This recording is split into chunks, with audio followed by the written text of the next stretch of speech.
নমস্কাৰ বেছিৰা তেজপুৰ একতাৰ এনাজৰী Facebook page আৰু ইউটিউব চেনেললৈ মই আপোনালোকক পুনৰবাৰ স্বাগতম জনাইছোঁ। আজি পুনৰবাৰ এটা ভিডিঅ' বনাইছোঁ আৰু ভিডিঅ'টোৰ বিষয় হৈছে বৰ্তমান অসমত চলি থকা এটা অতি চৰ্চিত বিষয়ৰ ওপৰত। আৰু বিষয়টো কি আপোনালোকে ভিডিঅ'টো সম্পূৰ্ণকৈ চালে বুজিব পাৰিব। এই ভিডিঅ'টো চাই বহুতেই ভাল পাব আৰু বহুতেই বেয়াও পাব পাৰে। মানে মই ভিডিঅ'টো কৰোঁতে বিষয়টোৰ ওপৰত তথ্য সহকাৰে কিছু যুক্তি আপোনালোকক দাঙি ধৰিম। মোৰ যুক্তিত মোৰ তথ্যত মই শুদ্ধ আৰু আপোনালোকৰ যদি মোৰ এই ভিডিঅ'টো চাই মোৰ বিপক্ষে কিছু বা মই কোৱা কথাখিনিৰ বিপক্ষে কিছু ক'ব বিচাৰে তেনেহ'লে কমেণ্টত যুক্তি সহকাৰে ক'ব পাৰিব, তাত মোৰ কোনো আপত্তি নাই। এতিয়া প্ৰথম কথা হৈছে এখন চৰকাৰে আঁচনিসমূহ যে ৰূপায়ণ কৰে, দৰিদ্ৰ শ্ৰেণীৰ লোকসকলক যে আঁচনিসমূহ দিয়ে, ক'ৰ পৰা দিয়ে, ক'ৰ টকাৰে দিয়ে, ইয়াৰ উত্তৰ হৈছে যে এইটো হৈছে জনসাধাৰণৰ ওপৰত যিটো টেক্স চৰকাৰে দিছে, সেই টেক্সৰ ওপৰত ভিত্তি কৰি চৰকাৰখনে বিভিন্ন ধৰণৰ আঁচনিসমূহ ৰূপায়ণ কৰে। চেল টেক্স হৈছে এনে এটা বস্তু, মানে আমি কিনা প্ৰত্যেকটো বস্তুৱেই টেক্স থাকে। সাধাৰণ বেজীটোৰ পৰা আৰম্ভ কৰি ডাঙৰ কিবা এটা বস্তু কিনা সকলো বস্তুতে টেক্স থাকে।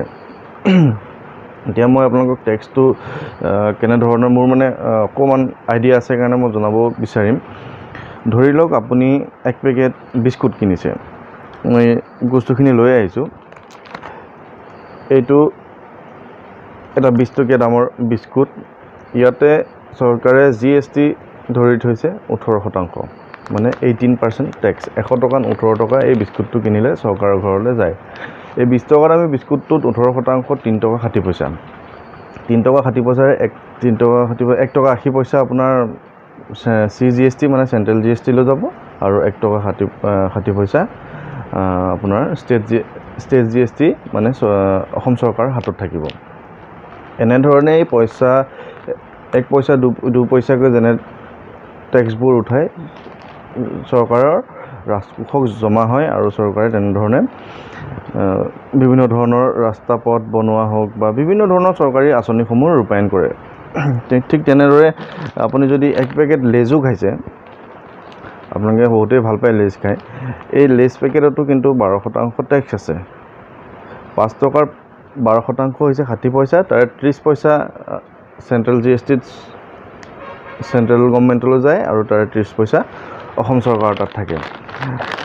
ঠিক তেনেকৈ ধৰি লওক আপুনি এটা চেলিব্ৰেশ্যন কিনিছে, কেডবেৰী চেলিব্ৰেশ্যন, ইয়াৰ দাম 100 টকা, ইয়াৰো GST হৈছে 18%। মানে ইয়াৰ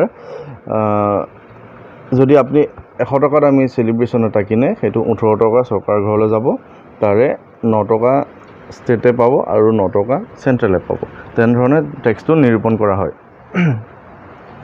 এতিয়া এই টেক্সবোৰ জমা হয় আমাৰ ৰাজকোষত আৰু চৰকাৰে বিভিন্ন ধৰণৰ ইয়াৰ পৰা আঁচনিসমূহ নিৰূপণ কৰে। আল্টিমেটলি টেক্সবোৰ কোম্পানীসমূহে দি আছে, দোকানীসমূহে দি আছে আৰু একেবাৰে শেষত পৰোক্ষভাৱে খোৱা মানুহজনে, যিজনে একেবাৰে শেষত বস্তুটো কিনে, তেওঁ পৰোক্ষভাৱে কিন্তু চৰকাৰৰ ঘৰলৈ টেক্সটো দি আছে। এইবোৰ হৈছে ভাল বস্তু। ঠিক তেনেকৈ সকলো বেয়া বস্তুতে টেক্স থাকে। আপোনালোকে জানে, মোৰ দোকানৰ পৰা 1 পেকেট চিগাৰেট লৈ আহিছোঁ, আপোনালোকে চাওক। এইটো এটা চিগাৰেটৰ পেকেট, ইয়াৰ মূল্য হৈছে 100 টকা। চিগাৰেট, গুটখা বা বিভিন্ন সুৰা, এইবোৰৰ টেক্সটো অকণ বেলেগ ধৰণৰ। ইয়াতে 28% চৰকাৰী ঘৰলৈ যায়। আৰু এই যে চিগাৰেটটো কিনিছে, এই চিগাৰেটটো কিনিলে 100 টকাৰ 28 টকাই কিন্তু চৰকাৰী ঘৰলৈ যাব, তাৰে 14 টকা আপোনাৰ চেণ্ট্ৰেলে পাব আৰু 14 টকা অসম চৰকাৰে পাব। আৰু এনেধৰণৰ ৰাগিয়াল বস্তুসমূহত, চিগাৰেট, মদ, গুটখা, এইবোৰত কিন্তু এই চিগাৰেটত আকৌ 21% এটা এক্সট্ৰা টেক্স লাগি থাকে, যিটো কোৱা হয় চেছ বুলি। সেইটো বহুতেই নাজানে। মানে এপেকেট চিগাৰেট বা এটা চিগাৰেটত 49% চৰকাৰে ঘৰলৈ যায়। এতিয়া 10 টকাত আমি চিগাৰেটটোত কিন্তু 4 টকা 90 পইচা চৰকাৰৰ ঘৰলৈ যায়। তাৰে বাকীখিনি হিচাপ নিকাচ মিলি পেলাই 10 টকা এটা হৈছে। আপুনি খাইছে, যিসকলে চিগাৰেট খায় তেওঁলোকে এইটো একদম ক্লিয়াৰলি লিখা থাকে যে চিগাৰেটৰ পৰা কেঞ্চাৰ হয়, ছবিখনো স্পষ্টকৈ দিয়া আছে। খোৱা মানুহজনে জানে যে এই চিগাৰেটটো খালে মোৰ বেমাৰ হ'ব পাৰে, কিন্তু তেওঁ চৰকাৰক টেক্স দি 10 টকাত আমি চিগাৰেটটোত 4 টকা 90 পইচা টেক্স দি তেওঁ চিগাৰেটটো খাইছে। টেক্সটো চৰকাৰৰ ঘৰলৈ গৈছে আৰু সেই টেক্সৰ পৰা চৰকাৰে জনসাধাৰণৰ উন্নতিৰ কাৰণে কিছু চিন্তা কৰিছে, ৰাস্তা বনাইছে, বৃদ্ধ পেঞ্চন দিছে, অন্যান্য দুখীয়া শ্ৰেণী বা অন্য যিখিনি জনকল্যাণমূলক আঁচনি ৰূপায়ণ কৰিছে। এতিয়া এই চিগাৰেট খোৱা মানুহজনে নিজে মৰিম বুলি জানিও বা নিজে বেমাৰ হ'ব বুলি জানিও 4 টকা 90 পইচা টেক্স দিছে। এই টেক্সটো যদি চৰকাৰে কোনোবা এগৰাকী মহিলাই কিনা মোবাইলৰ নামত খৰচ হয়, ভাল হ'ব জানো? এতিয়া আহিল মূল বিষয়টোলৈ। আপোনালোকে বুজিব পাৰিছে, মই এইকেইটা থৈ লৈছোঁ বাৰু। মূল বিষয়টো আপোনালোকক এতিয়া জনাওঁ। বৰ্তমান সময়ত আটাইতকৈ প্ৰচলিত বা চৰ্চিত বিষয়টো হৈছে মাইক্ৰ' ফাইনেন্সৰ লোন। মাইক্ৰ' ফাইনেন্সৰ লোন চৰকাৰে ইমানখিনি লোন কেনেকৈ মাৰিব? কিছুদিন আগতে ফেচবুক বা ছ'চিয়েল মিডিয়াত ওলাইছিল যে প্ৰায় 20,000 কোটি টকা মাইক্ৰ' ফাইনেন্সৰ মহিলাসকলৰ লোন আছে। 20,000 কোটি টকা লোন চৰকাৰে মৰাটো সম্ভৱনে? চৰকাৰে ক'ৰ পৰা মাৰিব? টেক্সৰ পৰা। আমি বস্তু এটা খাইছোঁ, বিস্কুট এপেকেট খাইছোঁ, সন্তানে চেলিব্ৰেশ্যন এটা খাইছে, কাৰোবাক গিফ্ট কৰিছোঁ 100 টকা দি, 18 টকা চৰকাৰৰ ঘৰত দিছোঁ। সেই টকাটো কোনোবা মহিলাই ধাৰ হিচাপে লৈ ধাৰ মাৰিব নোৱাৰা বস্তুটোত ধাৰখিনিত যদি মাৰি দিওঁ, অসমৰ জনসাধাৰণে কিন্তু সেইটো মানি ল'ব নোৱাৰে। মাইক্ৰ' ফাইনেন্স কোম্পানীসমূহে লোনটো দিওঁতেই তেওঁলোকৰ হতুৱাই চহী কৰায়। কি বুলি চহী কৰায়? যে লোনটো দিছোঁ, আপোনালোকে কৰ্মসংস্থাপন এটা বাছি লওক বা স্বাৱলম্বী হওক। আৰু সেই হিচাপে মই যিমানখিনিলৈকে জানো, মহিলাসকলে বিভিন্ন কৰ্ম কৰিম বুলি তেওঁলোকৰ হাতত তথ্য দিয়ে। ধৰি লওক ব্ৰইলাৰ ফাৰ্ম এখন খুলিম, চিলাই দোকান এখন খুলিম, অন্যান্য দোকান এখন খুলিম, গৰু পুহি গাখীৰ বিক্ৰী কৰি লোন মাৰিম। ঠিক আছে, এতিয়া কোনোবা এগৰাকী মহিলাই ধৰি লওক সেই হিচাপে লোনটো লৈছে, লোনটো পাইছে, ব্ৰইলাৰ ফাৰ্ম এখন খুলিছে। কিবা কাৰণে ব্ৰইলাৰখিনি গৰমত বা ঠাণ্ডাত বা বিভিন্ন কাৰণত ব্ৰইলাৰ মুৰ্গীখিনি মৰি গ'ল। তাৰ দায়িত্ব চৰকাৰে লওক, একো আপত্তি নাই। গৰু এজনী পুহিছে, গৰুজনী কিবা অসুখত মৃত্যু হৈছে, মহিলাগৰাকীয়ে লোনটো মাৰিব পৰা নাই। তাৰ লোনটো চৰকাৰে তথ্য সহকাৰে দাঙি ধৰক চৰকাৰে লোনটো মাৰি দিয়ক, তাত কোনো আপত্তি নাই। কিন্তু কিছু সংখ্যক মহিলাই আমি জানো তেওঁলোকে মাইক্ৰ' ফাইনেন্সৰ পৰা লোনটো লৈ স্মাৰ্টফোন কিনিছে। স্মাৰ্টফোন কিনিছে, ঘৰৰ অন্যান্য কামত লগাইছে। সেই লোনটো এতিয়া ধৰি লওক সেই মানুহজনীয়ে বা মানুহগৰাকীয়ে কিনা মোবাইলৰ লোনটো চৰকাৰে কিয় মাৰিব? চৰকাৰে ক'ৰ পৰা মাৰিব? চৰকাৰে এইটো জনসাধাৰণৰ টেক্সৰ পৰা মাৰিব। এইটো হ'বলৈ দিব নোৱাৰি নহয়। আপোনালোকে কথাবিলাক অকণমান গুৰুত্ব সহকাৰে বুজক। আপুনি লোৱা মোবাইলৰ ধাৰটো মই কিয় মাৰিম? এগৰাকী ব্যৱসায়ী বা এগৰাকী চাকৰিয়াল মানুহে গোটেই বছৰটো ইনকাম কৰি তাৰ যদি ইনকাম এটা লিমিট থাকে, লিমিটৰ ওপৰত যদি হয়, চৰকাৰক টেক্স দিব লাগে। এতিয়া এই টেক্সটো কাৰোবাৰ মোবাইলৰ, কাৰোবাৰ লেপটপৰ, কাৰোবাৰ কাপোৰৰ ধাৰ মাৰিবলৈ তেওঁলোকে টেক্স দিয়ে নেকি? চৰকাৰে বিভিন্ন ধৰণৰ যাতে ভাল আঁচনি ৰূপায়ণ কৰে, ৰাস্তা পদূলি বনাওক, তাৰ কাৰণেহে কিন্তু টেক্সবোৰ গ্ৰহণ কৰে আৰু তাত কোনো টেক্স কৰদাতাৰ আপত্তি নাথাকে। কিন্তু এনেধৰণৰ কিছুমান নিয়ম হ'লে কৰদাতাসকলৰ কিন্তু আপত্তি আহিব পাৰে। সেইকাৰণেই চৰকাৰে কিছু নিয়ম নিৰ্দেশনা দাঙি ধৰিছে আৰু নীতি নিৰ্দেশনাখিনি কিন্তু ভাল হৈছে। ইয়াতে নীতি নিৰ্দেশনাখিনি ফাইনেল হয়নে নহয় নাজানো, কিন্তু কিছুদিন আগতে মোবাইল যোগে নিৰ্দেশনাখিনি মই পাইছিলোঁ। এতিয়া আপোনালোকক ক'ব বিচাৰিম যে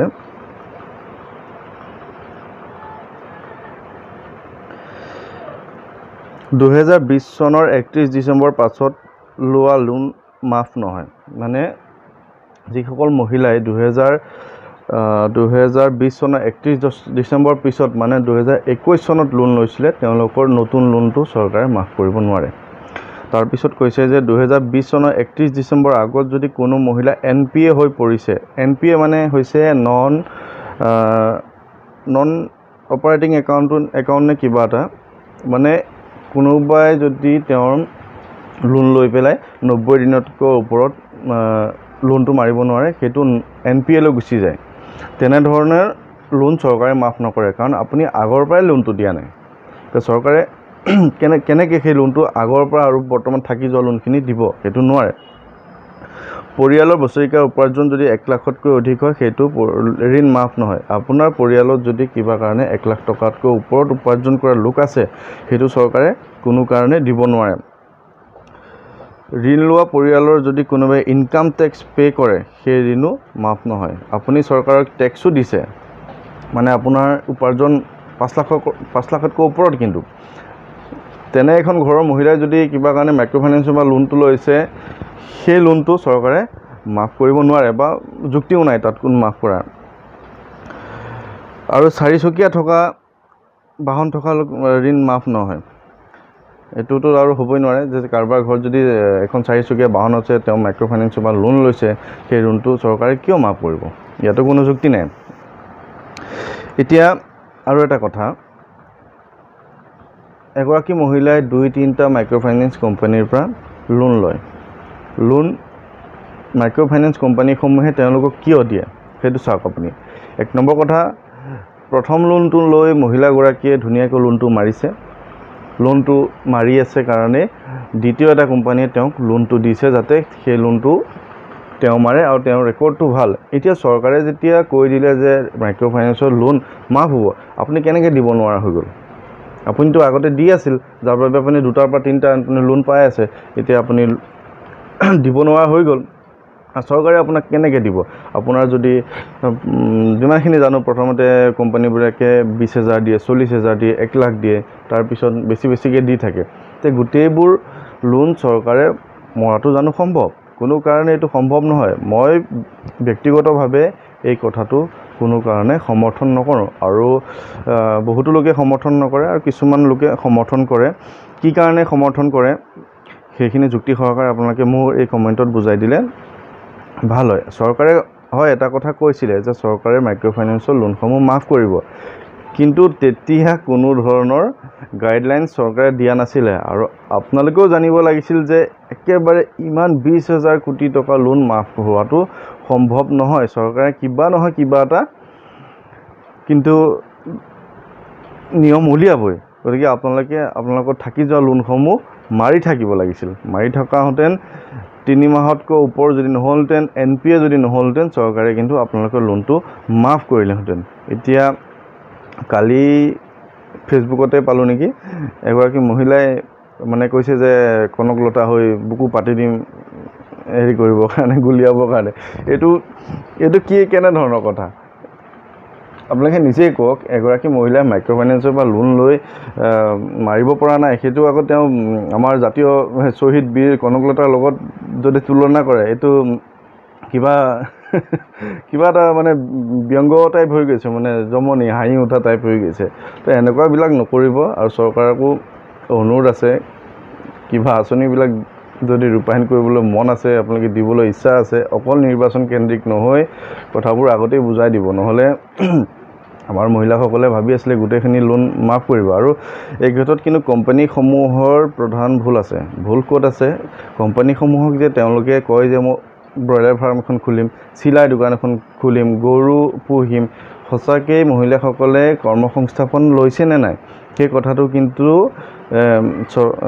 কোম্পানীসমূহে 3 মাহৰ মূৰত হওক 6 মাহৰ মূৰত হওক এইটো তদাৰক কৰিব লাগে পৰীক্ষা কৰিব লাগে কৰিছে নে নাই আৰু যদি নাই কৰে তেওঁৰ দ্বিতীয়টো লোন দিব নালাগে নহলে মহিলাসকলৰ যথেষ্ট অসুবিধা হয় মানুহৰ বহুত আশা থাকে এটা স্মাৰ্টফোন কিনা বা অন্যান্য বস্তু কিনা মহিলাসকলে সুবিধা পাইছে মাইক্ৰ ফাইনেন্স কোম্পানীসমূহে সুবিধা দিছে পইচাটো লৈছে লৈ পেলাই তেওঁলোকৰ এটা প্ৰয়োজন পূৰা কৰিছে কিছু মানে সকলোৱে নহয় মই গোটেই ভিডিঅ'টো আপোনালোকক এটাই কৈ আছো যে মোৰ কথাখিনি কিন্তু বিপথে পৰিচালিত নকৰিব মই কৈ আছো যিসকল মহিলাই লোন লৈ সৎ কামত ব্যৱহাৰ কৰি তাৰ পিছত লোকচানৰ সন্মুখীন হৈছে তেওঁলোকৰ লোন মাফ হোৱাত মোৰ কোনো আপত্তি নাই আৰু যিসকল মহিলাই কিন্তু লোন লৈ তেওঁলোকৰ প্ৰয়োজনসমূহ পূৰণ কৰি এতিয়া লোন মাৰিব পৰা নাই তেওঁলোকৰ লোন মাফ কৰাত কিন্তু মোৰ কিছু আপত্তি আছে এই কথাখিনি আপোনালোকে ধ্যান দি শুনিব কথাটো মাজৰ পৰা কথাবিলাক কাটি লৈ পেলাই কিবা কাৰণে আকৌ বিৰুদ্ধাচৰণ নকৰিব অনুগ্ৰহ কৰি